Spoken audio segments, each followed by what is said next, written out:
নমস্কাৰ বন্ধু বান্ধৱীসকল, আজি 20 এপ্ৰিলত পুৱাৰ ডাঙৰ খবৰ ক'বলৈ লৈছোঁ যে গোটৰ মহিলাৰ কেতিয়া পাব এই টকা আৰু আকৌ হ'ব নেকি এই গোটৰ ভেৰিফিকেশ্যন।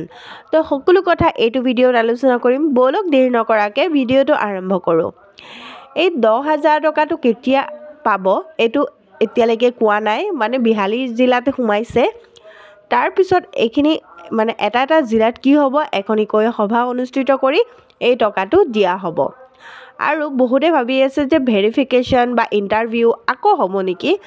নাই, একো নহয়। আৰু এতিয়া বৰ্তমান মানে পৌৰ এলেকাৰ বা মিউনিচিপালিটি এলেকাৰ এইখিনি গোটৰ ভেৰিফিকেশ্যন হৈছে আৰু যিখিনি গাঁৱৰ SHG মানে আত্মসহায়ক গোট, তেওঁলোকৰ ইণ্টাৰভিউ ভেৰিফাই এইবিলাক হৈ গ'ল আৰু এতিয়া খালি টকাটোহে সোমাব।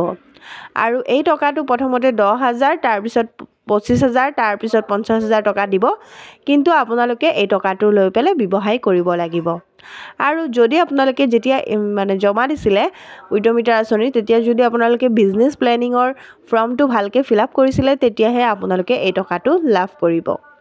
আশা কৰোঁ মোৰ ভিডিঅ'ৰ গোটেইখিনি কথা বুজি পাইছে। মোৰ ভিডিঅ'টো ভাল লাগিলে লাইক, কমেণ্ট, শ্বেয়াৰ কৰিব, চেনেলটো ছাবস্ক্ৰাইব কৰিব। ধন্যবাদ।